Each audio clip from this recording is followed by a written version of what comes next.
এত বেশি আবেগ ভালো না। ভালোবাসা ভালো জিনিস, অতিরিক্ত আবেগ ভালো না। আল্লাহ পাক আমাদেরকে বাস্তবতা বোঝার তৌফিক দান করুন। বাস্তবতা আমি আপনাকে দেখাচ্ছি। বাস্তবতা হচ্ছে এই যে বাংলাদেশের 90% মুসলিম দেখবেন তার মধ্যে 90% 5 ওয়াক্ত নামাজ পড়ে না। এটা হচ্ছে আপনার বাস্তবতা। বাংলাদেশের যে কোনো মাহফিলে যাবেন, একটাই স্লোগান আমি শুনেছি, আল কোরআনের আলো ঘরে ঘরে জালো। সুন্দর কথা, কিন্তু আপনি খেয়াল করে দেখবেন ম্যাক্সিমাম পরিবারেই কোরআনের আলো জ্বালার মতো কোনো মানুষ নাই। আপনি জরিপ করে দেখবেন যে 90% মুসলিমের মধ্যে কতজন মানুষ বিশুদ্ধ করে কোরআন তেলাওয়াত করতে পারে। আপনি দেখবেন 80%ও পারে না। কিন্তু এই কোরআনের জন্য জীবন দিতে চায়, সেই বইটা সে অর্থসহ পড়তে পারে না। বাস্তবতা এক জিনিস, আর যা দেখছেন এগুলো আরেক জিনিস। এগুলোর মধ্যে কোনো মিল নাই। এগুলো বাস্তবতা। যারা নামাজ পড়ে 5 ওয়াক্ত, তাদের মধ্যে কতজন জামাতের সাথে নামাজ পড়ে সেটাও একটা বিষয়। এখানে গিয়ে পার্সেন্টেজ আরো কমে যাবে। যারা নামাজি ব্যক্তি তাদের মধ্যে কতজন রিজিক হালাল, এটা আরেকটা বিষয়। ঘরে ঘরে ঘুরে দেখবেন যে বেশিরভাগ মানুষের রিজিক হারাম, বেশিরভাগই। আমরাও কিরকম করে, এই যে ধরেন আপনি একটা মাদ্রাসা শিক্ষকতা করছেন, মাদ্রাসার একটা দায়িত্ব আছে আপনার। আপনি ধরে নিয়েছেন যে এই রিজিকটা আপনার হালাল, কিন্তু মাদ্রাসার দায়িত্ব পালন করতে গিয়ে যদি আপনি দায়িত্ব অবহেলা করেন, আপনার রিজিকটা হারাম। আপনি একজন মসজিদের ইমাম, মনে করছেন আল্লাহ আমাকে খুব পবিত্র রিজিক দিয়েছেন, মাশাআল্লাহ। আপনি যদি আপনার দায়িত্ব অবহেলা করেন, এই রিজিকটাও হারাম। আর নর্মালি তো আমরা সবাই সুদ খাচ্ছি, ঘুষ খাচ্ছি, দুর্নীতি করছি, মানুষের সম্পদ আত্মসাৎ করছি। এগুলো তো আমাদের সহজাত প্রবৃত্তি হয়ে গেছে। কোনো কোনো ক্ষেত্রে দেখা যায় উপর থেকে একটা হাতি আসে, উপর থেকে একটা হাতি আসতে আস্তে আস্তে আস্তে একটা মাছি হয়ে যায়। মাঝখানে হাতির ডালপালা, হাত পা টেনে হিঁচড়ে খাওয়া শেষ। এই সমস্ত রিজিক হারাম, ম্যাক্সিমাম রিজিক হারাম আমাদের। বাস্তবতা অনেক কঠিন। বাস্তবতায় গিয়ে দেখেন যে কতজন মানুষ যাকাত আদায় করে। নামাজি ব্যক্তিদের মধ্যে যারা ইসলাম বোঝে তাদের মধ্যে কতজন যাকাত দেয়। এটা আরেকটা মহামারী চলছে, যাকাত না দেওয়ার মহামারী। শুধু যদি যাকাতটা দিতেন ঠিক মতো, নিসাব পরিমাণ সম্পদ হয়ে গেছে, মালের যাকাত দিচ্ছেন, বাংলাদেশকে বহির্বিশ্বের কাছ থেকে ঋণ নিতে হতো না, একটা মানুষও না খেয়ে মারা যেত না। যাকাত আমরা দেই না, এখানে অমুসলিমদের কোনো ভূমিকা নাই, আমরাই যাকাত দেই না। বাংলাদেশে এমনও ব্যক্তি আছে যাদের যাকাত কালেক্ট করলে একজনের যাকাত থেকে 100টা পরিবার চলবে, কিন্তু এটা কালেক্ট করার কোনো সিস্টেম নাই, এবং সেই ইচ্ছাকৃতভাবে দিচ্ছে না, আমরাই দিচ্ছি না। আপনি সমাজে ঘুরে দেখবেন কতগুলো পরিবার আছে যেগুলোর মধ্যে পর্দার বিধান কায়েম আছে। বাস্তবতা খুব কঠিন। আর যা দেখছেন আইওয়াশ, শোডাউন, এগুলো দিয়ে ইসলামের বিজয় কখনো হবে না। যত বেশি আইওয়াশ করবেন, শোডাউন করবেন, বাড়াবাড়ি করবেন, তত ইসলামের নূর, বরকত, আল্লাহর রহমত, নুসরা সব উঠে যাবে। আর ইসলামিক ব্যক্তিত্বদেরকে নিয়ে তো মোটেই করা উচিত নয়। কারণ রিয়া বা অহংকার বলে একটা কথা আছে, যার কলবের মধ্যে যাররা পরিমাণ অহংকার থাকবে, এই ব্যক্তি জান্নাতে যাবে না। অহংকার মুক্ত থাকতে চায় আলেম ওলামা শ্রেণীর মানুষ, কিন্তু তাদেরকে নিয়ে মানুষের অতিরিক্ত বাড়াবাড়ির কারণে মনের মধ্যে অনেক সময় রিয়া, অহংকার চলে আসতে পারে। এর ফলে সেই ব্যক্তিও জাহান্নামের খোরাক হচ্ছে, বলে নাউজুবিল্লাহ। সূক্ষ্মতা আমি আপনাকে বোঝাচ্ছি।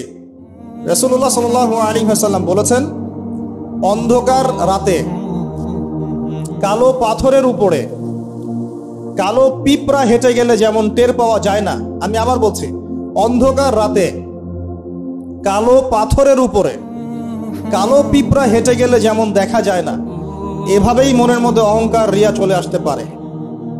যদি আসে, আমার জন্য জান্নাত হারাম, নাউজুবিল্লাহ। দ্বীন ইসলামের বেসিক জিনিসগুলো নিয়ে কাজ করে। আমি আপনাকে বেসিক জিনিস বোঝাচ্ছি।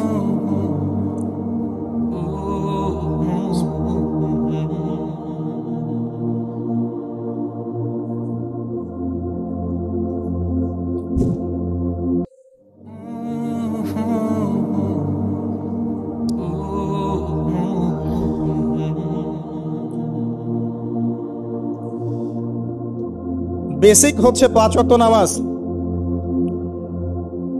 আমাদের মধ্যে কতজন মানুষ দৈনিক 5 ওয়াক্ত সালাত আদায় করি এটা বুঝতে হবে। বেসিক হচ্ছে আপনার যাকাত প্রদান করা। ইসলামের বেসিক হচ্ছে আপনার পরিবারে পর্দা থাকবে। ইসলামের বেসিক আপনার পরিবারে তালিম হবে।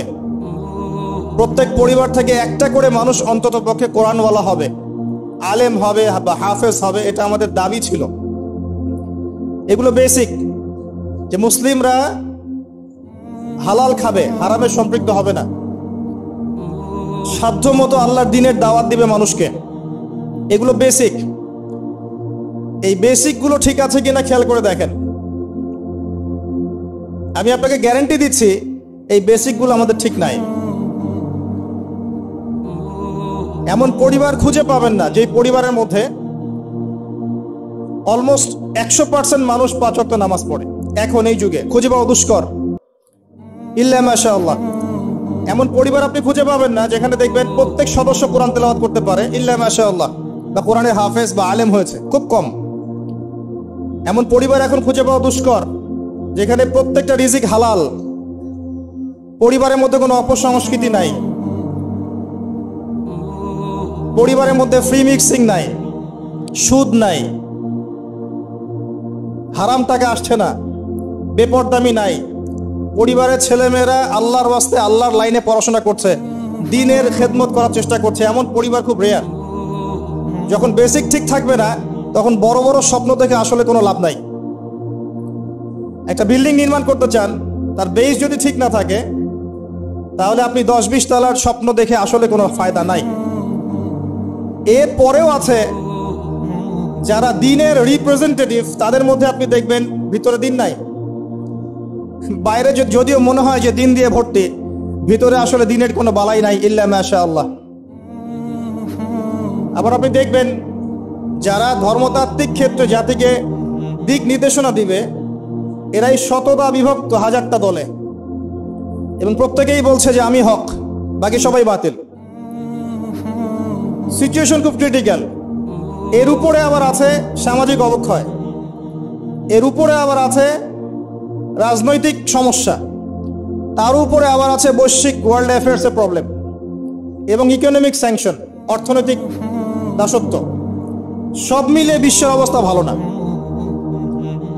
এখানে তৃপ্তির ঢেকুর তোলার কোনো সুযোগ নাই যে সবকিছু সুন্দরভাবে চলছে, আসলে তা নয়। এখন প্রথমত দৃষ্টিভঙ্গির কথা বলবো। দৃষ্টিভঙ্গি পরিবর্তন না করতে পারলে সমস্যা আছে। বাস্তবিক হন, প্র্যাকটিক্যালে মুসলিমদের অবস্থা আসলে ভালো না। এবং পুরো বিষয়ের রিয়েলিটি বুঝতে হলে আপনাকে খিদির আলাইহিস সালাম হতে হবে। এই ব্যক্তি আবার কে? খিদির আলাইহিস সালামকে পাবেন কোথায়? কোথায় আছে? সূরা কাহফে আছে। নবী মুসা আলাইহিস সালাম প্রশ্ন করছেন, নৌকাটা কেন ফুটা করলেন? নবী মুসা আলাইহিস সালাম প্রশ্ন করছেন, এই বাচ্চাটাকে কেন হত্যা করলেন? নবী মুসা আলাইহিস সালাম প্রশ্ন করছেন, দেয়ালটা কেন নির্মাণ করলেন? মুসা আলাইহিস সালাম বাইরের চোখ দিয়ে দেখছেন, তিনি ভিতরের কথা বুঝতে পারছেন না। কিন্তু খিদির আলাইহিস সালাম আল্লাহর নূর দিয়ে দেখছেন, তাই তিনি দূরদর্শিতার সাথে দেখতে পাচ্ছেন প্রতিটা ঘটনার পিছনের কারণ কি। যদি নৌকা ফুটা না করতেন তাহলে জলদস্যু নিয়ে যেত। যদি বাচ্চাটাকে হত্যা না করতেন, এই বাচ্চা বড় হয়ে অনেক বড় কাফের হতো। যদি এই দেয়াল নির্মাণ না করতেন, এই দেয়ালের নিচে রাখা সঞ্চিত সম্পদ এতিম বালকরা পেত না। ঘটনা কি পড়েছেন কখনো? এই ঘটনা কারা কারা পড়েছেন? হাত তোলেন দেখি। এই হচ্ছে বাস্তবতা, হাত নামান। এই ঘটনাটা একটা আপনাকে এপিস্টিমোলজি দিবে। এপিস্টিমোলজি মানে হচ্ছে জ্ঞানতাত্ত্বিক দর্শন। এটা একটা ফিলোসফিক্যাল থট, জ্ঞানতাত্ত্বিক দর্শন, এপিস্টিমোলজি, জ্ঞান তত্ত্ব। মুসা আলাইহিস সালাম বাইরের চোখ দিয়ে দেখছেন। এখনকার পুরো বিশ্বের এডুকেশনাল ফিলোসফিটা এরকমই, সবাই বাইরের চোখ দিয়ে দেখতে চায়। কিন্তু খিদির আলাইহিস সালাম ভিতরের চোখ দিয়ে দেখতেন। তিনি বুঝতে পেরেছেন কেন নৌকা ফুটা করতে হবে, কেন এই বাচ্চাকে হত্যা করতে হবে, আর কেন দেয়া দিনমার করতে হবে। এটা মুসা আলাইহিস সালাম বুঝতে পারেন নাই। অতএব এই বিশ্বে যদি আপনি প্রতিটা বিষয়ের সমাধান চান, সলিউশন ফাইন্ড আউট করতে চান, রিয়েলিটি বুঝতে চান, তাহলে আপনাকে এক চোখ দিয়ে দেখলে হবে না। শুধু বাইরের চোখ দিয়ে দেখলে আপনি সব বুঝতে পারবেন না, ফুল স্টপ। শুধু বাইরের চোখ দিয়ে দেখলে আপনি সব বুঝতে পারবেন না। আই রিপিট, শুধু বাইরের চোখ দিয়ে দেখলে আপনি সব বুঝতে পারবেন না। আপনাকে আল্লাহর নূর দিয়ে দেখতে হবে, আল্লাহর কলব দিয়ে, আপনার জাগ্রত কলব দিয়ে দেখতে হবে, যেমনটা খিদির আলাইহিস সালাম করেছেন। বাহ্যিক চোখ দিয়ে আপনি সব কিছুকে দেখলে মনে হবে যে বিশ্ব এগিয়ে যাচ্ছে, কিন্তু ভিতর দিয়ে দেখলে, আল্লাহর নূর দিয়ে দেখলে বুঝতে পারবেন বিশ্ব আগাচ্ছে ঠিকই, কিন্তু তার ধ্বংসের দিকে আগাচ্ছে। সময়ের জন্য অপেক্ষা করতে থাকেন, এক পর্যায়ে কথাগুলো বুঝে আসবে ইনশাআল্লাহ। হয়তো এখন মাথার উপর দিয়ে যাচ্ছে, ইল্লা মাশাআল্লাহ। আগে জ্ঞানতাত্ত্বিক দর্শনটা ঠিক করেন। আমাদের দর্শনটা এখন এমন যে চাক্ষুষ যা দেখব সেটাই সত্য, অথবা পরীক্ষা নিরীক্ষা পর্যবেক্ষণের মাধ্যমে যে সিদ্ধান্তে আসা যাবে সেটাই সত্য। এবং আমাদেরকে পশ্চিমা বিশ্ব এটাই শিখিয়েছে, পশ্চিমারা আমাদেরকে এটাই শিখিয়েছে। পরীক্ষা নিরীক্ষা, যুক্তি, বিজ্ঞান, দর্শন, এগুলোর মানদণ্ডে যা লাভ করা যাবে সেটাই জ্ঞান। এর বাইরে জ্ঞানের কোনো অস্তিত্ব নাই। এই জন্যে আল্লাহ তারা বিশ্বাস করে না, কারণ আল্লাহকে দেখা যায় না, সিম্পল। মালায়েকা, ফেরেশতা তারা বিশ্বাস করে না, কারণ ফেরেশতাকে দেখা যায় না। জিন জাতিকে তারা বিশ্বাস করে না, কারণ তাকে দেখা যায় না। একইভাবে রূহ বা আত্মা, স্বপ্নের ব্যাখ্যা, আপনার ঘুম, আপনার কবরের আযাব, মিজান, পুলসিরাত, জান্নাত, জাহান্নাম, আগেকার আসমানি কিতাব, নবী রাসূলগণ, কাউকে দেখা যায় না। অতএব এগুলোর কোনো অস্তিত্ব নাই, এটা তাদের দর্শন। এবং এই ফিলোসফি দিয়ে সারা বিশ্ব এখন চলছে। লান নুমিনা লাকা হাত্তা নারাল্লাহা জাহরা, যেমনটা বনু ইসরাইল বলেছিল, সূরা বাকারার দিকে আছে প্রথম দিকে, হে মুসা, আমরা তোমার কথায় বিশ্বাস করব না যতক্ষণ না আল্লাহকে চাক্ষুষ দেখছি। কিন্তু Islamic philosophy different. Islamic philosophy হচ্ছে এমন, ওয়াকুলিল হাক্কু মির রাব্বিকুম, হক বা জ্ঞান, সত্য তোমার রবের পক্ষ থেকে আসে। ফালা তাকুনান্না মিনাল মুমতারিন, তুমি সন্দেহবাদীদের অন্তর্ভুক্ত হও না। সূরা কাফির 29 নম্বর আয়াতে আল্লাহ পাক আরো বলেছেন, ওয়াকুলিল হাক্কু মির রাব্বিকুম ফামান শাআ ফালইউমিন ওয়া মান শাআ ফালইয়াকফুর। হক আল্লাহর পক্ষ থেকে আসে, জ্ঞান আল্লাহর পক্ষ থেকে আসে, সত্য মিথ্যার মানদণ্ড আল্লাহর পক্ষ থেকে আসে, ন্যায় অন্যায়ের মানদণ্ড আল্লাহর পক্ষ থেকে আসে, মানুষের মস্তিষ্ক থেকে বের হয় না। আর আল্লাহর পক্ষ থেকে যা আসে তাকে যুক্তি, বিজ্ঞান, দর্শন এগুলো দিয়ে প্রমাণ করা যাবেই, এটা জরুরি না। এমন অনেক বিষয় হতে পারে আল্লাহর পক্ষ থেকে আসতে পারে, যেটাকে আপনি যুক্তি, বিজ্ঞান, দর্শন দিয়ে প্রমাণ করতে পারবেন না, কারণ এগুলোর সীমাবদ্ধতা আছে। আল্লাহর জ্ঞানের কোনো সীমাবদ্ধতা নাই। আমার কথা কি বোঝা যায়? কথাগুলো হয়তো ইয়াংরা বুঝতে পারবেন। আর আমি জানি লেকচার যত আগাবে মুরব্বীরা তত উঠে চলে যাবে, আমি এটা ফিল করেছি আর কি। কিন্তু আমি এটা বিশ্বাস করি, আগামী দিনের ইসলামের ধারক এবং বাহক হবেন যুবকরা ইনশাআল্লাহ,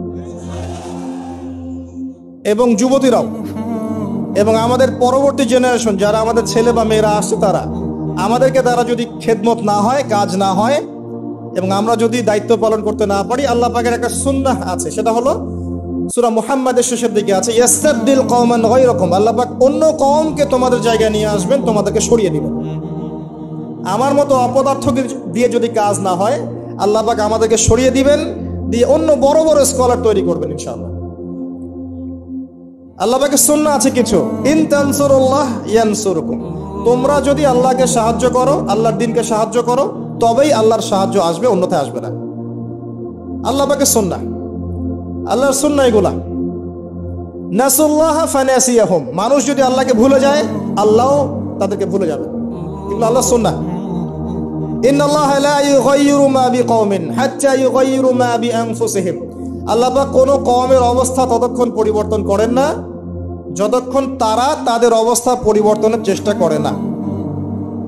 এগুলো আল্লাহর সুন্নাহ। তাই আমাদেরকে দিয়ে যদি কাজ না হয়, খেদমত না হয়, উম্মার যদি কোনো কল্যাণ না থাকে, আল্লাহ পাক আমাদের সবাইকে সরিয়ে দিবেন ইনশাআল্লাহ, এবং নতুন কওমকে নিয়ে আসবেন। এমন হতে পারে অমুসলিমদেরকে আল্লাহ পাক ইসলামের সৌন্দর্য দেখিয়ে, ইসলাম কবুল করিয়ে এইসব জায়গায় নিয়ে আসবেন, তারা দিনের খেদমত করবে ইনশাআল্লাহ। সংকীর্ণ মানসিকতা থেকে বের হতে হবে। ওই আব্বাসীয় খেলাফতের সময় যখন মঙ্গোলিয়ানরা আক্রমণ করেছিল বাগদাদকে, এই জায়গাটা ভালো করে বোঝেন। যখন মঙ্গোলিয়ানরা আক্রমণ করেছে বাগদাদকে, তখনও কিছু মানুষ বসে বসে ঝগড়া করছিল, বাহাস করছিল যে কাকড়া খাওয়া হালাল না হারাম। আমার কথা বুঝতে পারেন? কাকড়া খাওয়া হালাল না হারাম এটা নিয়ে বাহাস করছিল। অলরেডি মঙ্গোলিয়ানরা হামলা করে দিয়েছে। পুরো বৈশ্বিক প্রেক্ষাপটে আমরা এখন সেটাই করছি। পুরো বিশ্বের প্রেক্ষাপটে মুসলিমদের যে অবস্থা, এখন আমরা অভ্যন্তরীণভাবে এটাই করছি। কে হাত কোথায় বাঁধবেন, কে কোথায় পায়ে পা লাগাবেন কি লাগাবেন না, আস্তে আমিন বলবেন না জোরে বলবেন, তারাবির নামাজ সামনে তো আরেকটা বাহাস আসবে, 20 পড়বেন না 8 পড়বেন, ঈদের নামাজ কত তাকবীরে পড়বেন ইত্যাদি। যে মাসআলাগুলোকে নিয়ে সাহাবায়ে কেরামের যুগ থেকে শুরু করে ইখতিলাফ চলে আসছে, এইগুলো নিয়ে আমরা কিয়ামত পর্যন্ত ইখতিলাফ করতেই থাকবো। বলেন ঠিক, তাই না? এটাই করছি আমরা, এবং সারা বিশ্বের প্রেক্ষাপটে আমাদেরকে আজকে চতুর্দিক থেকে গলার মধ্যে রশি পেঁচিয়ে টান দেয়া হয়ে গেছে, খালি ফাঁসির কাস্টে ঝোলা বাকি এখন আমাদের। উদাহরণটা এভাবে দিতে পারি আমি, যারা বোঝার তারা বুঝবেন ইনশাআল্লাহ। সমুদ্রের ধারে দাঁড়িয়েছেন কখনো? অনেকে দাঁড়িয়েছেন, ওখানে কিছু চোরাবালি থাকে, আছে চোরাবালি আছে। এই চোরাবালিতে কেউ যদি ডুবে যায়, দেখা যায় যে আস্তে আস্তে তার হাঁটু, তারপরে তার কোমর, তারপর বুক আস্তে আস্তে ডুবতে থাকে। আমাদের অবস্থাটা এখন এমন হয়েছে যে প্রথমে আমাদের উম্মাহ, এই দেহটা একটা চোরাবালিতে পড়েছিল, পরে তার প্রথমত টাকনু পর্যন্ত ডুবেছে। সে হাত পা ছোড়াছড়ি করছে, আমাকে বাঁচাও, আমাকে উঠাও। চারপাশে উম্মার অনুসারী মানুষরা ছিলেন, তারা বলছে নড়াচড়া করবেন না, নড়াচড়া করবেন না, নড়াচড়া করলে আরো ডুবে যাবেন, ওইভাবে থাকেন। উম্মাহ বেচারা এভাবেই ছিল। তারপর আস্তে আস্তে আস্তে আস্তে তার হাঁটু পর্যন্ত ডুবে গেল। সে অস্থির হয়ে ছটফট করছে, আমাকে বের করো, আমাকে বের করো, আমি ডুবে যাচ্ছি। আশপাশের মানুষ বলছে রিল্যাক্স, নড়াচড়া করবেন না, নড়াচড়া করলে আপনি ডুবে যাবেন। এভাবে আস্তে আস্তে কোমর, আস্তে আস্তে বুক, এখন গলা পর্যন্ত ডুবে গেছে। এখনো উম্মাহ চিৎকার করছে, আমাকে বের করো, আমাকে বের করো, আমি ডুবে যাচ্ছি। আশপাশের মুসলিমরা বলছে নড়াচড়া করতে যায় না, নড়াচড়া করতে যায় না, ওইটাও ডুবে যাবে। কে টেনে তুলবে একে? এখন যারা আশপাশে আছে এই দুরবস্থায় এবং এই দায়িত্ব পালন করে নাই, আল্লাহ পাক অচিরে তাদেরকে সরিয়ে দিবেন ইনশাআল্লাহ, কোনো সন্দেহ নেই। নতুন কোনো কওম আসবে ইনশাআল্লাহ, নতুন কোনো প্রজন্ম আসবে ইনশাআল্লাহ, যারা এই উম্মাহটাকে আবার তুলবে ইনশাআল্লাহ। এবং আমরা জানি, আমরা আখিরুজ্জামান স্টাডি করে দেখেছি যে বিশ্বের সামনে এমন সময় আসবে যখন ঈসা ইবনে মারিয়ামকে আল্লাহ পাক নামাবেন, এবং এই বিষয়ে কোনো সন্দেহ নাই। কথা বুঝতে পারেন নাই? পৃথিবীর কোনো শক্তি তাকে আটকাতে পারবে। হাদিসে এভাবে এসেছে, তার চুলগুলো ছিল ব্রাউন কালার এবং অনেক কাঁধ পর্যন্ত লম্বা। চুলগুলো দিয়ে টপ টপ করে পানি পড়তে থাকবে, দেখে মনে হবে মুক্তা ঝরে পড়ছে। এত স্পেসিফিকলি কোন কিতাবে বলা থাকতে পারে? কোন রিলিজিয়নের মধ্যে থাকতে পারে ইসলাম ছাড়া? ইসলামই তো সেই রিলিজন যেখানে আপনি হায়েজ নিফাসের মাসআলা পাবেন, পররাষ্ট্রনীতিও পাবেন। অন্য কোথাও আছে? ঈসা ইবনে মারিয়ামের চুল দিয়ে টপ টপ করে পানি পড়তে থাকবে, এটা পর্যন্ত বলা আছে। এবং আল্লাহ পাক বলেছেন, তার রাসূলের মাধ্যমে জানিয়েছেন সাল্লাল্লাহু আলাইহি ওয়াসাল্লাম, যে ঈসা ইবনে মারিয়াম প্যালেস্টাইনের বাবেলুদ নামক জায়গায় মাসিহুদ দাজ্জালকে হত্যা করবে ইনশাআল্লাহ। এবং এখান থেকে ওই জেরুজালেম থেকে তিনি পুরো বিশ্বে ইসলামী খেলাফা বাস্তবায়ন করবেন। এটা কত বছর পর? এটা ননসেন্স প্রশ্ন। এটা কত বছর পর? এই প্রশ্নটা হচ্ছে এমন প্রশ্ন যে আদম আলাইহিস সালাম আর হাওয়া আলাইহিস সালাম যে গাছের ফল খেয়েছিলেন ওই গাছের নাম কি? এই প্রশ্ন যেমন ভিত্তিহীন, ননসেন্স প্রশ্ন, এরকমই ননসেন্স প্রশ্ন হচ্ছে কত বছর পর এটা হবে। এটা দিয়ে আপনার কি দরকার? কত বছর পর হবে এ দিয়ে আপনি কি করবেন? আমি কি করব? কারণ আমরা তো অপদার্থ, আগাছা, আমাদের সাথে এগুলো সাথে কি? আমাদের তো বেসিকই ঠিক নাই। ঈসা ইবনে মারইয়াম এর হাতে আল্লাহ রাব্বুল আলামিন 40 বছর পৃথিবীর খেলাফা রাখবেন ইনশাআল্লাহ তাআলা। তখনকার যে প্রজন্মটা থাকবে, এই প্রজন্ম ইনশাআল্লাহ ওই চোরাবালিতে ডুবে যাওয়া উম্মাহকে টেনে বের করবে ইনশাআল্লাহ আযজা ওয়া জাল্লা।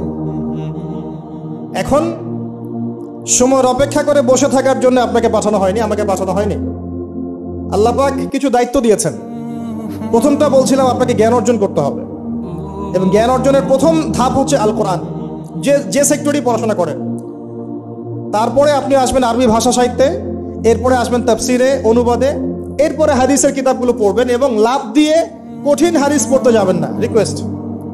আগে লাভ দিয়ে খপ করে সহিহ বুখারী ধরতে যাবেন না, আপনি বিভ্রান্ত হয়ে যাবেন। আই রিপিট, লাভ দিয়ে খপ করে সহিহ বুখারী ধরতে যাবেন না, আপনি বিভ্রান্ত হয়ে যাবেন। বলতে পারেন যে বেদাতি কথা বলছি কিনা, এটা ফকিহদের কথা, যারা ফুকাহায়ে কেরাম তাদের কথা। কারণ লাভ দিয়ে কেউ MBA পড়তে পারে না, লাভ দিয়ে কেউ মেডিকেল সায়েন্সের বই পড়তে পারে না, এক লাফে কেউ এই যে ডক্টরেট করতে পারে না, পারে? তাকে ধাপে ধাপে উঠতে হয়, আপনাকে ধাপে ধাপে উঠতে হবে। হাদিসে আরবাইন দিয়ে শুরু করেন। যে মাদ্রাসায় কওমি নিসাবে যারা পড়েছেন সবাই জানেন এই বিষয়গুলো।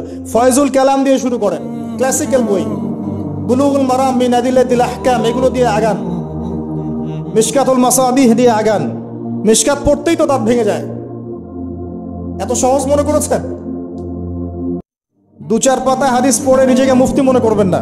ক্লাসিক্যাল বইগুলো অনেক কঠিন, এবং যারা আলেম ওলামা হয়েছেন এমনি এমনি হন নাই, সুদীর্ঘ পথ পাড়ি দিয়ে আলেম হয়েছেন। যখন আপনি কম জানবেন তখন মনে হবে যে আমি অনেক জানি, যখন বেশি জানবেন মনে হবে কিচ্ছু জানি না। কথা বুঝতে চেষ্টা করেন। যখন কম জানবেন মনে হবে অনেক জানি, আমি পণ্ডিত, এটা হালাল, এটা হারাম, এটা জায়েজ, এটা নাজায়েজ। যত বেশি জানতে থাকবেন, যত বেশি আলেম ওলামার সোহবতে পড়ে থাকবেন, দেখবেন আপনি কিচ্ছু জানেন না। এবং যত দিন যাচ্ছে আমি নিজেকে এই জায়গায় ফিল করি যে আমি আসলে কিছুই জানি না। এবং আমি যেখানে বসে কথা বলছি,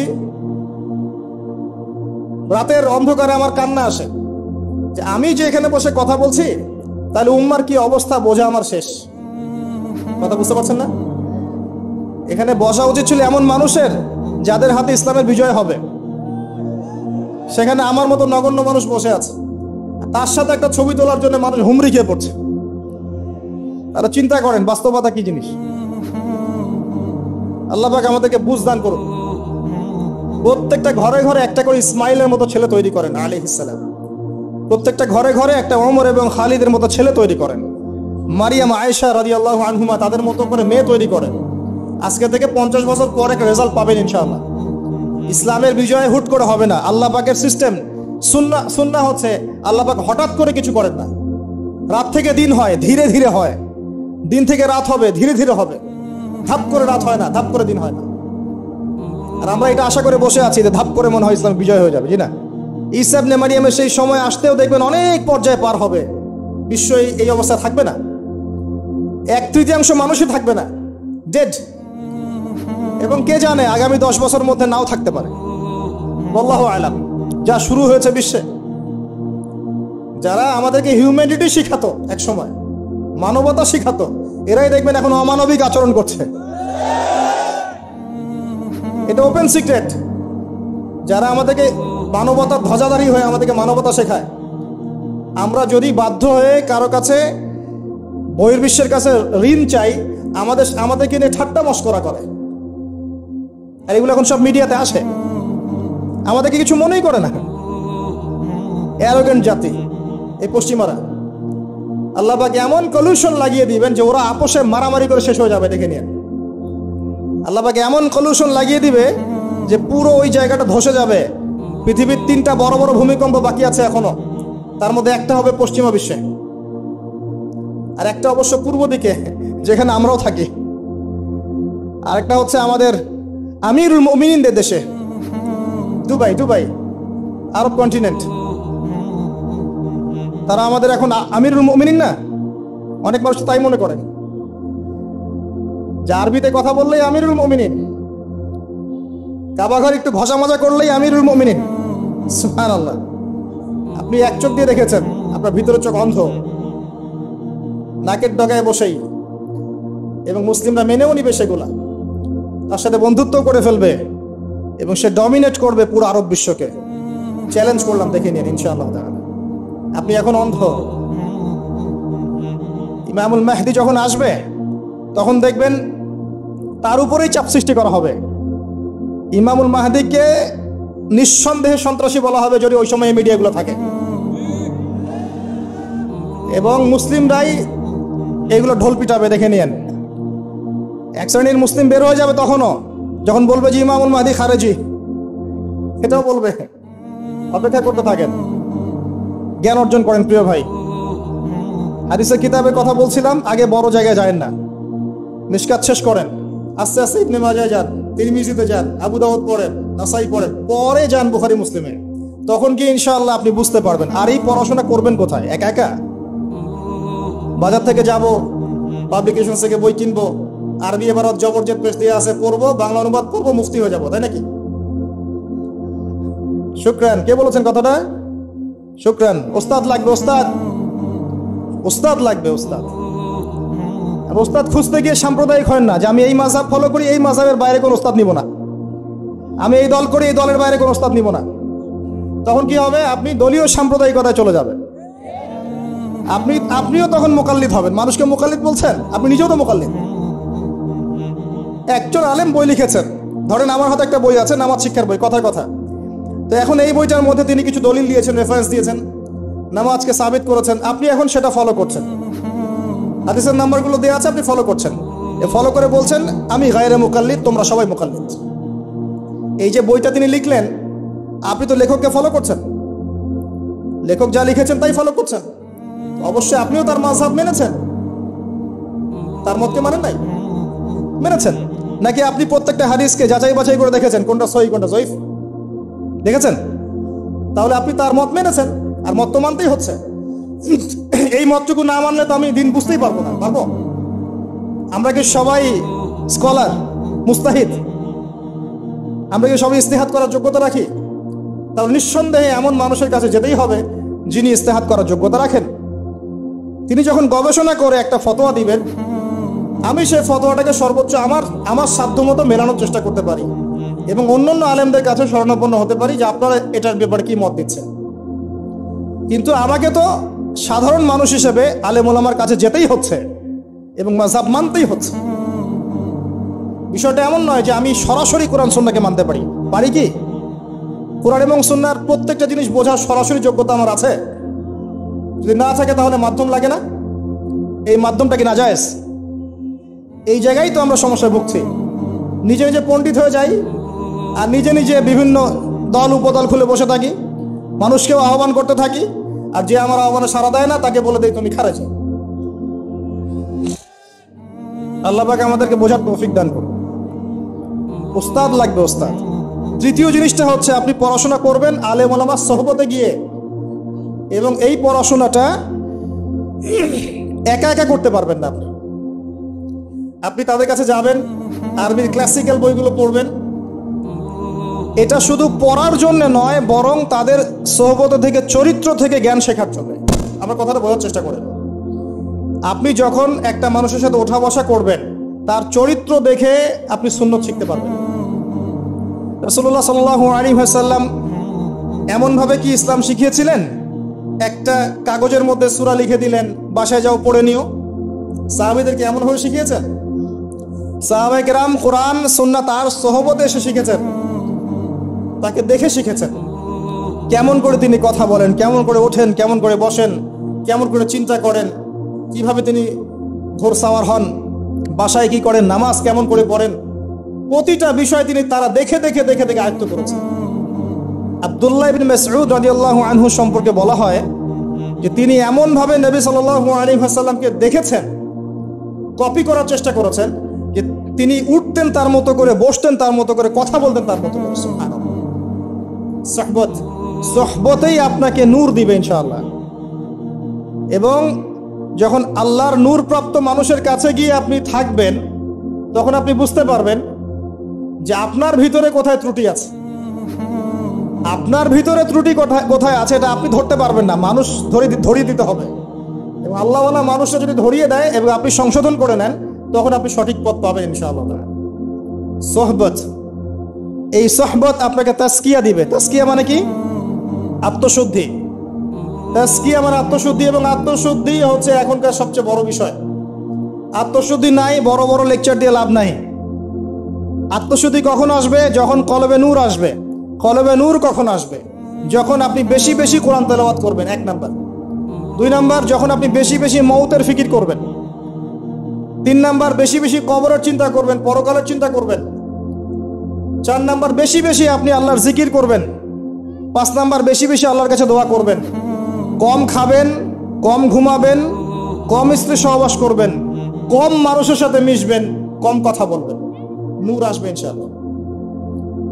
যত বেশি খাবেন, যত বেশি ঘুমাবেন, বেশি বেশি যৌন সম্পর্ক করবেন, হালাল হলেও বেশি বেশি করবেন, বেশি বেশি খাবেন, বেশি বেশি কথা বলবেন, আর বেশি বেশি মানুষের সাথে আড্ডা পিটায় বেড়াবেন, কলবের নূর নষ্ট হয়ে যাবে।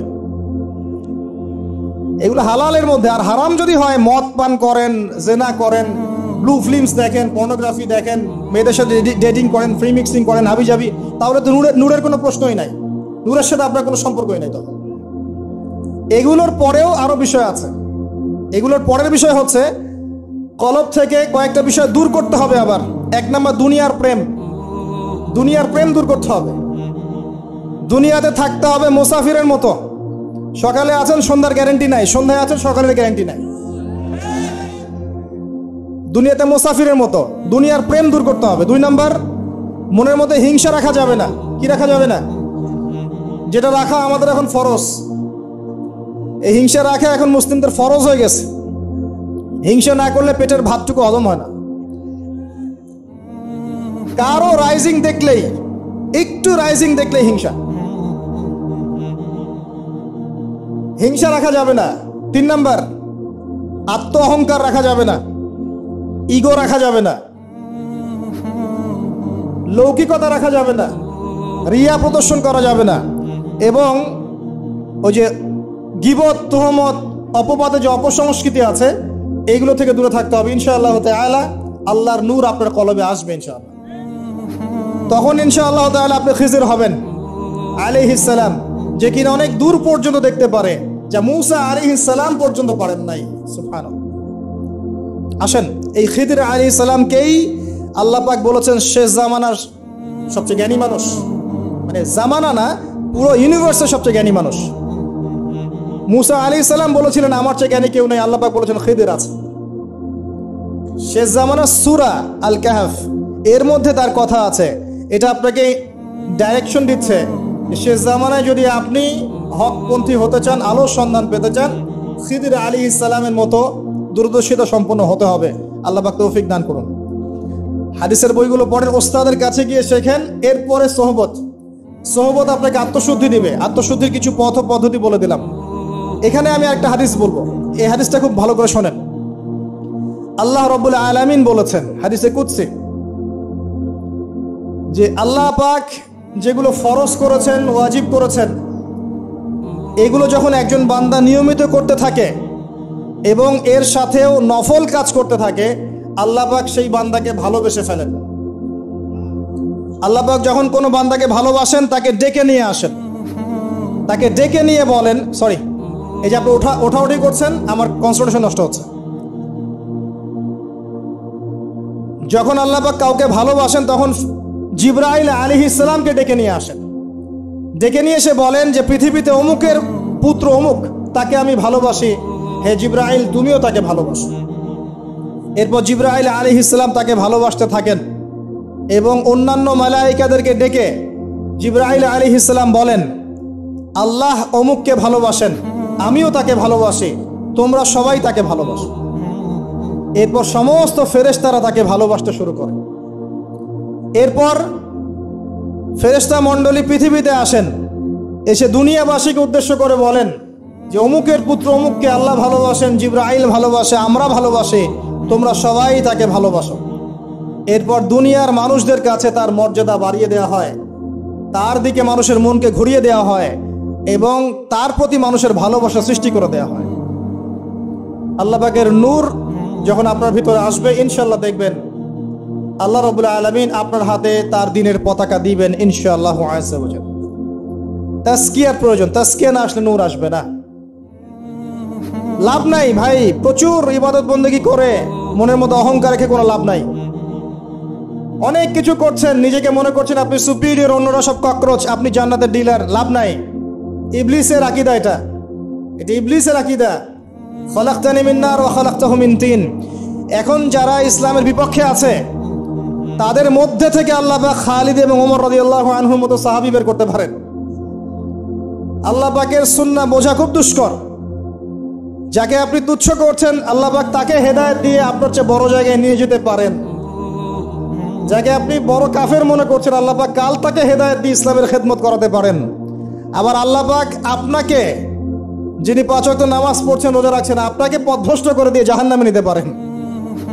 অতএব আত্ম অহংকারের কোনো সুযোগ নাই, তাজকিয়া দরকার। কদ আফলাহা মান যাক্কাহা ওয়া কদ খাবা মান দাসাহা।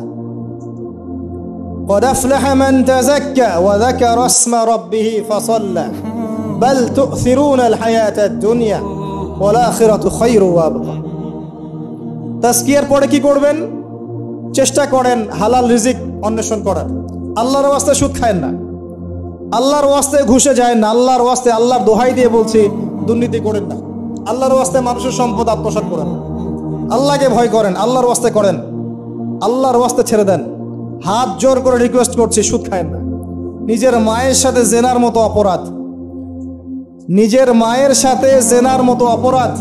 এটা আমার কথা নয়, এটা মুহাম্মদ সাল্লাল্লাহু আলাইহি ওয়াসাল্লামের কথা। যাকে কবরে আপনাকে দেখানো হবে, যিনি আপনার জন্য সুপারিশ করবেন কাল কিয়ামতের মাঠে, যিনি আপনার জন্য হাউজে কাউসারের পানি নিয়ে দাঁড়িয়ে থাকবেন, আপনার উসওয়াতুল হাসানা, সেই মুহাম্মদ সাল্লাল্লাহু আলাইহি ওয়াসাল্লামের কথা। সুদ খেও না। এর সর্বনিম্ন পাপ নিজের মাকে বিয়ে করা, নিজের মায়ের সাথে জেনা করা। কেউ যদি এই সমাজে নিজের মায়ের সাথে জেনা করে থাকে, কালকে সকালে রাস্তায় বের হয়, আপনি চাইবেন তাকে রজম করে মেরে ফেলতে, চাইবেন না? এই কাজ দিব্যি আমরা করছি। সর্বোচ্চ পাপ সুদের, আল্লাহ এবং তার রাসূলের সাথে যুদ্ধ করা। অনেক দিন আয়াতটা বলেছি, আবারও বলছি, শোনেন কি, কারণ কিছু মানুষের কানে ঢুকতেই চায় না কথা। আল্লাহ পাক বলেছেন, ইয়া আইয়ুহাল্লাযীনা আমানু, হে মুমিনগণ, ইত্তাকুল্লাহ, আল্লাহকে ভয় করো। ওয়া যারু মা বাকিয়া মিনার রিবা, সুদের অবশিষ্ট অংশগুলো ছেড়ে দাও। ইন কুনতুম মুমিনিন, যদি প্রকৃতপক্ষে মুমিন হয়ে থাকো। ওয়া ইল্লাম তাফআলু, যদি তোমরা এই কাজ না করো। শুনেন আল্লাহর কথা, আল্লাহ বলছেন যদি তোমরা এই কাজ না করো, ফাযানু বিহারবিম মিনাল্লাহি ওয়া রাসূলিহি, তাহলে আল্লাহ এবং তার রাসূলের সাথে যুদ্ধের ঘোষণা শুনে রাখো। The path is yours, choose your path. রাস্তা আপনার, আপনি চুজ করেন কোন পথে আপনি যাবেন। কেউ বাধ্য করবে না আপনাকে। লা ইকরাহা ফিদ্দিন, দিনে কোনো বাড়াবাড়ি নাই। তরোয়াল দিয়ে কেউ বলবে না যে সুদ খেও না, তরোয়ালের জোরে কেউ বলবে না যে ইসলাম কবুল করো। ইসলাম এগুলো হারাম, ইসলাম এভাবে ছড়ায় নাই, এগুলোর সাথে ইসলামের কোনো সম্পর্ক নাই। ইসলামের নামে যারা সন্ত্রাসবাদ ছড়িয়েছে এবং জঙ্গিবাদ ছড়িয়েছে, এগুলোর সাথে ইসলামের কোনো সম্পর্ক নাই।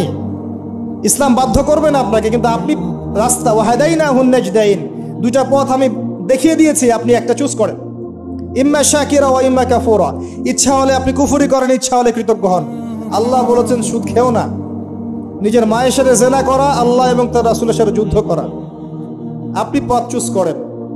একটা টাকা যদি হারাম থাকে রিজিকে, আপনার ইবাদত কবুল হবে না। সে যেই হোক, দাড়ি টুপি পাগড়ি জুব্বাওয়ালা মানুষও যদি সুদ খায়, জায়েজ হয়ে যাবে না। পৃথিবীর সমস্ত মানুষ যদি ভোটাভুটি করে যে সুদ হালাল, হালাল হয়ে যাবে না। পরিবারের হালাল রিজিকের ব্যবস্থা করেন। অনেক মানুষ দেখা হয়, কথা হয়, মেসেঞ্জারে টেক্সট করে, হোয়াটসঅ্যাপে নক করে। বড় চাকরি করতো, 60,000, 70,000, 80,000 টাকা বেতন পেত, তখন রিজিকে বরকত ছিল না। ছেড়ে দিয়েছে, চায়ের দোকান দিয়েছে, এখন রিজিকে বরকত আছে। আজকেও একজনের সাথে দেখা হয়েছে, তিনি ইউএস বাংলা এয়ারলাইন্সে কাজ করেন। আমাকে বলছেন, ভাই মুরব্বী মানুষ, আমার পরিবারের সদস্য সংখ্যা বেশি ছিল, হারাম জবে ছিলাম, সুদ খেতাম, সুদি এনজিওতে কাজ করেছি, আপনার লেকচার শুনেছি, আলহামদুলিল্লাহ আল্লাহ পাক শুনিয়েছেন তাকে, এখানে আমার কোনো ক্রেডিট নাই, তিনি ছেড়ে দিয়েছেন, এখন এখানে কাজ করেন। আমি বললাম, পরিবারে কি কোনো সমস্যা হয়, রিজিকে বরকত আছে না? তিনি বলছেন, এখন বারাকার শেষ নাই। বলছে, কেউ অসুস্থ হয় না পরিবার আমার এখন, আগে ডেইলি অসুস্থ হতো। আমার টাকা চুরি চামারি হয় না, আগে আমার টাকা আত্মসাৎ হয়েছে। বরকত কি জিনিস আপনাকে বুঝাই, বরকত চোখে দেখা যায় না। আপনি হালাল রিজিকে থাকেন, দেখবেন আপনার পরিবারের মানুষ কম অসুস্থ হচ্ছে, খরচ কমে গেল, আপনার সম্পদ চুরি ডাকাতি হচ্ছে না, নিরাপদ আছে। আপনার অল্প রিজিক আল্লাহ রহমত বরকত ঢেলে দিলেন, অল্প খেয়ে আপনি তৃপ্ত, মেডিসিনের খরচ নাই, অসুস্থতার খরচ নাই, আজে বাজে কোনো খরচ নাই, কারণ আপনি হালাম খাচ্ছেন না। বরকত চোখে দেখা যায় না, এটা বুঝতে হয়। আবার দেখবেন মাসে কোটি টাকা আর্ন করছেন, এই যে বড় একটা ক্যান্সার, এই যে কিডনি ড্যামেজ, এই যে ব্লাড চেঞ্জ করতে হচ্ছে, একটা রোগ শেষ হচ্ছে আরেকটা শুরু হচ্ছে, বাবার অসুখ, মায়ের খয়রি বা শাররি, সবই গায়েব। অদৃশ্য বিশ্বাসের নামই তো ঈমান। তো বরকত রহমত কি দেখা যাবে? দেখা যাবে না। রূহ বা আত্মাকে দেখেছেন? আপনার শরীরে নাই। এভাবেই আল্লাহ রহমত বরকতে বিশ্বাস করতে হবে। আল্লাহ পাক ইনশাআল্লাহ তাআলা আপনার হালাল অল্প রিজিকে বারাকা দিবেন ইনশাআল্লাহ। আল্লাহর ওয়াস্তে দুর্নীতি করেন না, আল্লাহর ওয়াস্তে করেন না। আমি বলি একটা হাদিস শোনাই, আমরা তো দায়িত্ব পেলে অনেক খুশি হই। রাসূলুল্লাহ সাল্লাল্লাহু আলাইহি ওয়াসাল্লাম বলেছিলেন, হে আবু যার, তুমি কখনো 2 জন ব্যক্তির দায়িত্ব নিতে যেও না। যদি 2 জন ব্যক্তির দায়িত্ব নাও, যেন তোমাকে ছুরিবিহীন জবাই করে ফেলা হয়েছে, কারণ প্রত্যেককে তার দায়িত্ব সম্পর্কে জিজ্ঞাসা করা হবে। আমরা তো খুশি হই। রাসূল সাল্লাল্লাহু আলাইহি ওয়াসাল্লাম বলেছেন, তোমরা কি জানো সবচেয়ে বড় মিসকিন কে? সবচেয়ে বড় মিসকিন কে? দরিদ্রকে? সাহাবীরা বলছেন, আমরা তো মনে করি যার কাছে অর্থ সম্পদ কম সেই বড় মিসকিন। আল্লাহ রাসূল বলছেন, ভুল। শোনো, সবচেয়ে বড় মিসকিন সেই ব্যক্তি যে ব্যক্তি পরকালে অনেক নেকি নিয়ে উঠবে, নামাজ, রোজা, হজ, যাকাত, ওমরা, হজের নেকি, বিশাল বিশাল নেকি। এরপরে সে দেখবে সামনে মানুষ দাঁড়িয়ে আছে, কারো গীবত করেছে, কাউকে তহমত দিয়েছে, কাউকে অপবাদ দিয়েছে, কারো টাকা চুরি করেছে, কাউকে অন্যায়ভাবে জুলুম করেছে, কাউকে পিটিয়েছে, কারো সম্পদ লুট করেছে ইত্যাদি। তখন আল্লাহ পাক বলবেন, শোধ করে দাও। কিভাবে শোধ করা হবে? ফেরেশতারা জিজ্ঞাসা করবেন, আল্লাহর পক্ষ থেকে হুকুম আসবে, এই ব্যক্তির নেকিগুলোকে ওদের আমল নামে কনভার্ট করো, বলছি শেয়ার ইট পাস করে দাও। ওটা আরো বড় টেকনোলজি হবে ইনশাআল্লাহ তাআলা। বলার সাথে সাথেই আপনার নেকি আমার নেকি দেখা যাবে চলে গেছে, নাউযুবিল্লাহ। এবার সব নেকি শেষ। এবার কি হবে? অর্ডার আসবে, তাদের গুনাহগুলোকে এই ব্যক্তির আমল নামে চাপিয়ে দেওয়া হবে। এরপর আল্লাহ পাক বলবেন, ইকরা কিতাবাক, পড়ো তোমার কিতাব, ওয়া কাফা বিনাফসিকা আল-ইয়াওমা আলাইকা হাসিবা, আজকে তুমি তোমার হিসাব নেওয়ার জন্য যথেষ্ট। এই কিতাব আর ডান হাতে আসবে না, ঘুরে আসবে। ওয়া আম্মা মান উতিয়া কিতাবাহু বিশিমালিহি ফাসাউফা ইয়াদউ সুবুরা, তখন সে মউতকে ডাকতে থাকবে, হায় আজকে আমার একটা মৃত্যু দিয়ে কাজ হবে না, 1000টা মউত আমার দরকার। সুবহানাল্লাহ, ইন্না লিল্লাহি ওয়া ইন্না ইলাইহি রাজিউন। এই হচ্ছে তাদের পরিণতি যারা অন্যের সম্পদ আত্মসাৎ করে খাবে। আল্লাহ পাক আমাদেরকে বোঝার তৌফিক দান করুন, এবং মানুষের সাথে জড়িত হক যাদের থাকবে, আল্লাহ পাক যেন আমাদেরকে মানুষের সাথে জড়িত কোনো হক না রাখেন, পবিত্র অবস্থায় দুনিয়া থেকে নেন। আল্লাহুম্মা আমিন। মানুষের অবস্থানকেই ভালোবাসে, মানুষ কখনোই মানুষের অন্তঃসত্ত্বাকে ভালোবাসে না। অবস্থান আপনার ভালো, আপনার পিছনে মানুষের অভাব থাকবে না। আজকে আপনার ক্ষমতা আছে, পাওয়ার আছে, খ্যাতি আছে, ইত্যাদি আছে, মানুষ দেখবেন পিছনে ঘুরঘুর করছে, এবং এরা কিন্তু সবাই সবার স্বার্থেই ঘুরঘুর করছে। এর বাইরে আল্লাহ পাক কিছু মানুষের মনে আল্লাহর পক্ষ থেকে মহব্বত দেন, এটা আলাদা বিষয়। এটা শুধু ধার্মিকদের ক্ষেত্রেই সম্ভব। ওই 2 ব্যক্তি যারা আরশের ছায়া পাবে, যারা একে অপরকে আল্লাহর ওয়াস্তে মহব্বত করেছে, তাই না? অতএব আল্লাহর পক্ষ থেকে একটা মহব্বত থাকে, এটার কোনো স্বার্থ থাকে না, নিঃস্বার্থ ভালোবাসা। এটা টোটালি নিঃস্বার্থ ভালোবাসা, কোনো স্বার্থ নাই। কিন্তু দুনিয়ার ভালোবাসা স্বার্থপর। অবস্থানকে আপনাকে মূল্যায়ন করা হবে। আপন শুধু আল্লাহ পাক আপনার। আল্লাহর জন্যে যার যার হক তাকে তাকে দিয়ে দেন, নিজের হক আল্লাহর কাছে চেয়ে নেন, আপনি সুখে থাকবেন ইনশাআল্লাহ। এর চেয়ে কোনো ফিলোসফি নাই দুনিয়াতে সুখে থাকা।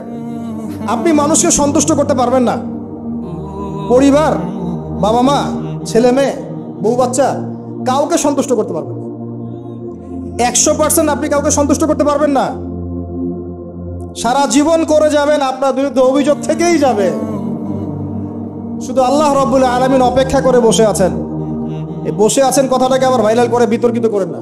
এই বসে আছেন বুঝিয়েছে আল্লাহ পাক অপেক্ষা করছেন। মুশকিল মিডিয়ার সামনে কথা বলা, বলবো একটা তালগোল পাকিয়ে বানাবে আরেকটা। এই কারণে আমি মিডিয়া এখন পছন্দ করি না। প্রয়োজনে আমি মাঠে ময়দানে জুমার খুতবা দিব, আমার কোনো দরকার নাই মিডিয়ার, কোনো প্রয়োজন নাই আমার।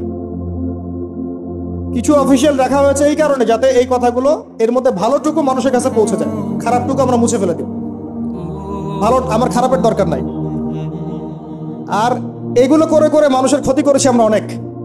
দিন দিন আলেম ওলামাদের সংখ্যা এই বাংলার মাটি থেকে কমে গেছে।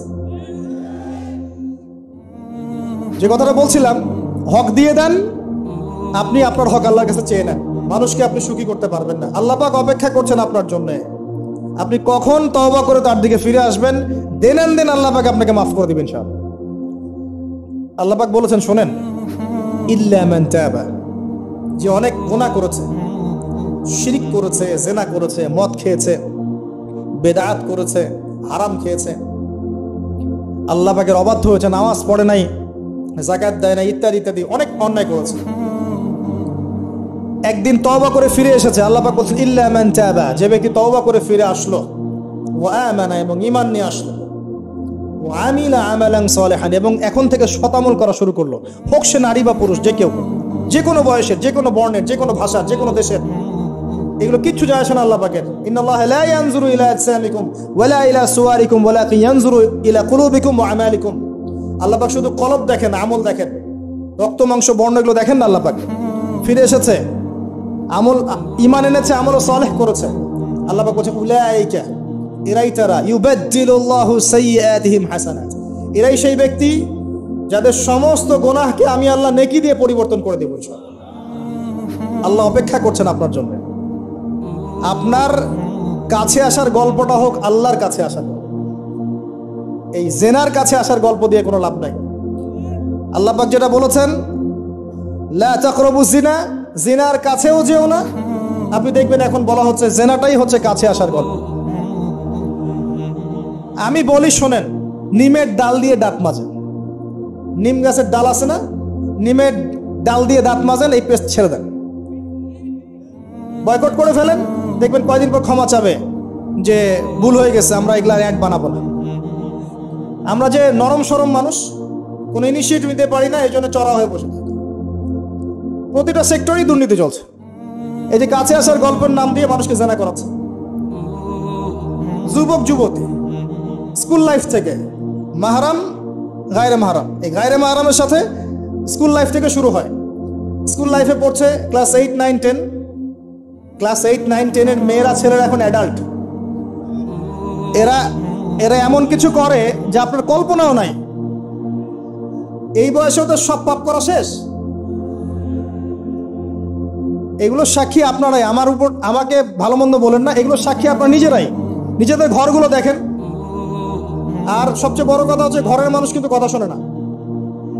দেখবেন আপনি সারা দুনিয়ায় দিন কায়েম করে ফেলছেন, দিনটা, আর আপনার ঘরটা হচ্ছে নূহ আলাইহিস সালামের মতো। দেখবেন বউ কথা শোনে না, স্বামী, ছেলে কথা শোনে না। এটাই বাস্তবতা। কিন্তু নূহ আলাইহিস সালামের ঘটনা মনে নাই? 950 বছর দাওয়াত দিয়েছেন, শেষে গিয়ে বলেছেন, রব্বি আন্নী মাগলুবুন ফান্তাসির, আল্লাহ আমি পরাজিত হয়ে গেছি, আমাকে সাহায্য করো, আমি আর পারছি না। আল্লাহ পাক আযাব নাজিল করে দিলেন, তিনি পার হয়ে গেলেন না। ছেলে পার হয় না, ছেলে বলে আমি পাহাড়ে উঠে যাব, পাহাড় আমাকে সেভ করবে। নূহ আলাইহিস সালাম বলছেন, আজকে কেউ সেভ করতে পারবে না আল্লাহর আযাব থেকে। একটু পরে একটা ঢেউ এসে বাপ বেটার মাঝখানে পার্থক্য করে দেবে। ছেলে ডুবে মরে গেল, তার স্ত্রী পর্যন্ত ঈমান নিয়ে আসলো না। আল্লাহর কাছে হাত তুলে দোয়া করছেন, আল্লাহ আমার ছেলে, আমার আহাল, আমার পরিবার। আল্লাহ ধমক দিয়ে বলছেন যে লাইসা মিন আহলিক, সে তোমার পরিবারের কেউ না। দেখবেন আপনি মাশাআল্লাহ দিনদার, আপনার ভিতরে ইসলাম স্ট্যাবলিশ করা ডিফিকাল্ট। মানুষ এখন খুব ব্যক্তি সচেতন, নিজের মনে যা চাবে সেটাই করবে, আর আনুগত্যকে তারা দাসত্ব মনে করে। কথা বোঝেন? আনুগত্য করাকে দাসত্ব মনে করে। আমি দাসত্ব করব কেন? আল্লাহ এবং তার রাসূল এবং স্বামী পরিবার কর্তাদের আনুগত্যটাকে তারা দাসত্ব মনে করে। অতএব সুখে থাকার মূল মন্ত্র এটাই আপনার, যার যার হক তাকে তাকে দিয়ে দেন, নিজের হক আল্লাহর কাছে চেয়ে নেন, আপনি সুখে থাকবেন ইনশাআল্লাহ। আল্লাহর জন্য বাঁচেন, আল্লাহর জন্য খান, আল্লাহর জন্য পড়েন, আল্লাহর জন্য দিন কায়েম করেন, আল্লাহর জন্য আপনি ইবাদত করেন, আল্লাহর জন্য মারা যান, ইনশাআল্লাহ আল্লাহ আপনাকে জান্নাত দিবেন। আর আল্লাহর কাছে আমরা সবাই একা একা ফিরে যাবো, ইন্না লিল্লাহি ওয়া ইন্না ইলাইহি রাজিউন। একা একা একজন একজন করে হিসাব নেবেন আল্লাহ পাক। তখন আমার সাথে কেউ থাকবে? আপনার সাথে কেউ থাকবে? ইন্তেকালের পরে 40টা দিন অপেক্ষা করেন না, মানুষ মনে রাখে? রাখবে না, কাউকে রাখবে না। এটাই দুনিয়ার বাস্তবতা। দুনিয়া বড় নিষ্ঠুর, আর এগুলোর বাস্তবতা আপনারা যত দিন যাবে তত দেখবেন, উপলব্ধি করবেন। একদম কাঠামো ভেঙে যাবে, ফ্রি মিক্সিং দিয়ে, হারাম রিজিক দিয়ে, আপনার এই যে অপসংস্কৃতি দিয়ে পরিবারের কাঠামোই ভেঙে যাবে, সমাজের কাঠামো ভেঙে যাবে। মানুষ দেখবেন আত্মহত্যা করে মারা যাবে বেশি বেশি। বাবার খোঁজ নিবে না সন্তান। কিয়ামতের আলামত আছে, আনতাইলি দেলামাতুর রব্বাতুহা, দাসী মনিবকে জন্ম দিবে, মা বাবার সাথে দাস দাসীর মতো আচরণ করা হবে। টাকার জন্য, সম্পদের জন্য মানুষ ভাইকে হত্যা করবে, বোনকে হত্যা করবে, ছেলে বাবাকে হত্যা করবে, মাকে হত্যা করবে। এগুলো সব কিয়ামতের আলামতের হাদিস। এগুলো আপনি বাস্তবতা মিলিয়ে দেখেন, 100% মিলে যাবে। এগুলো চলছে এখন। এই জায়গায় আমি বলবো আত্মকেন্দ্রিক হন। একটা আয়াত শোনাচ্ছি আপনাকে, আমার খুব পছন্দের একটা আয়াত, এবং আল্লামা তাকি উসমানীর নাম শুনেছেন? আমার জানা মতে বিশ্ব বরেণ্য আলেমদের একজন। তিনি একটা গোটা বই লিখেছেন, পুরা বইটাই একটা আয়াতের উপরে।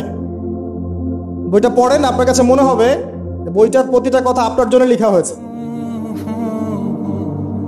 তাসকিয়া, আত্মশুদ্ধি, আত্মশুদ্ধি ও তাসাউফ। ওই বইয়ের প্রথমে টাইটেল, একটা হেডলাইন আয়াত আছে, ইয়া আইয়ুহাল্লাযীনা আমানু, হে মুমিনগণ, আলাইকুম আনফুসাকুম, নিজের নফসের খবর নাও, নিজের নফসের খবর নাও, নিজে ঠিক হও। মান লা ইয়াদুররুকুম মান দাল্লা ইন ইহতাদাইতুম, যারা পথভ্রষ্ট হয়ে যাচ্ছে বা গেছে, এদের পথভ্রষ্টতা তোমাদের কোনো ক্ষতি করবে না যদি তোমরা হেদায়েতের উপর থাকো। এর চেয়ে বড় কোনো মেডিসিন নাই। এই আয়াতের মধ্যে সব কিছু আছে, আমাদের সমস্যা এবং আমাদের সলিউশন। আমাদের সমস্যা হচ্ছে আমরা পরের দিকে বেশি চোখ তুলি, আঙ্গুল তাকাই, তোমার এটা ঠিক নাই, তোমার ওটা ঠিক নাই, তোমার আকীদা ঠিক নাই, তোমার আমল ঠিক নাই, তোমার তাসকিয়া ঠিক নাই, তোমার রিজিক ঠিক নাই, ইত্যাদি ইত্যাদি। নিজের দিকে এতবার আঙ্গুল আমরা তুলি না। আমার আকীদা ঠিক আছে কিনা, আমার মানহাজ ঠিক আছে কিনা, আমার আমল বেদাত মুক্ত কিনা, আমার রিজিক ঠিক আছে কিনা, আমার পরিবার ঠিক আছে কিনা, আমার নফসে আত্মশুদ্ধি আছে কিনা, আমার ভিতরে হিংসা আছে কিনা, গীবত আছে কিনা, তোহমত দেই কিনা, অহংকার আছে কিনা, এগুলো আমাকে চিন্তা করতে হবে। আলাইকুম আনফুসাকুম, নিজের নফসের খবর নাও। এই নফস নিয়ে আল্লাহর কাছে যেতে হবে। এই একটা আয়াত যদি বুঝে আসে, আপনার প্রবলেম সলভ। এখানে সমস্যা হচ্ছে আমরা আগে মানুষের সংশোধন চাই, কিন্তু আল্লাহ বলছেন আগে নিজেকে সংশোধন করো। নিজে আগে সংশোধিত হও, একটা বাতি থেকে 1000টা বাতি জ্বলবে ইনশাআল্লাহ। আর নিজেকে সংশোধন করতে না পারলে আমি বাতি জ্বালাতে পারবো না। তো ইভেন এখানে বসে আমি যে কথাগুলো বলছি বা বলবো বা বলা হয়, যারা বলে, তারা নিজেরা যদি সেগুলোর উপর আমল না করে, এই কথার কোনো তাসির হবে না আপনার উপরে। আপনি শুনবেন, এক কান দিয়ে ঢুকবে, আর এক কান দিয়ে বেরো যাবে, বাসায় গিয়ে ঘুমিয়ে যাবেন। এটা বাস্তবতা। রাসূলুল্লাহ, শোনেন, রাসূলুল্লাহ সাল্লাল্লাহু আলাইহি ওয়াসাল্লামের দাওয়াতে এত হিউজ মানুষ ইসলাম কবুল করলো কেন বলেন তো? মূল কারণ কি জানেন? ইসলামের প্রতিটা বিষয়ের উপরে নবী সাল্লাল্লাহু আলাইহি ওয়াসাল্লাম নিজে আগে আমল করে দেখিয়েছেন। এই জন্য তার কথার মধ্যে নূর এবং তাসির এবং বারাকা এত বেশি ছিল যে মানুষের কলিজার মধ্যে কথাগুলো আঘাত করেছে, মানুষ পরিবর্তন হয়েছে। আর আমাদের টোটাল উল্টা। এইখানে বসবো, এই ধরনের জায়গায় যারা বসি তাদের এক শ্রেণীর কথা বলছি, সবাই না। এখানে অনেক মানুষ আছেন যারা আল্লাহওয়ালা এবং যারা বেশি ভাইরাল না, যারা এত সেলিব্রিটি না। রাতের বেলা তাহাজ্জুদ পড়ছেন, দেখেন কোন মাদ্রাসায় খেদমত করছেন, এমন কিছু করছেন যাদেরকে কেউ চেনে না আল্লাহ ছাড়া, তারা আল্লাহর কাছে সেলিব্রিটি। এখানে টোটালি উল্টা, আমরা বলি যেটা সেটা নিজেরা করি না, আর সেটা করি যা বলি না। আমি আপনাদেরকে বলি, আমি যা জানি তা 30-40% আমি আপনাদেরকে বলতে পারি না, ভয়ে বলি না। আর আমি যা বলি তার 100%-এর মনে হয় 50-60-70% আমি করতে পারি না। নিজেদেরকে নিয়ে শঙ্কিত আমরা যে কি হবে। তো এই আয়াতের উপর আমল ছাড়া আমাদের কোনো গতি নাই। ইয়া আইয়ুহাল্লাযীনা আমানু, হে মুমিনগণ, আলাইকুম আনফুসাকুম, নিজের নফসের খবর নাও। লা ইয়াদুররুকুম মান দাল্লা ইন ইহতাদাতুম, তোমরা যদি হেদায়েত প্রাপ্ত হয়ে থাকো, ওদের পথভ্রষ্টতা তোমাকে ক্ষতি করবে না। ইসলামের শত্রুদের কথা বাদ দেন, আগে নিজেকে ঠিক করেন, নিজে থেকে ঠিক করেন।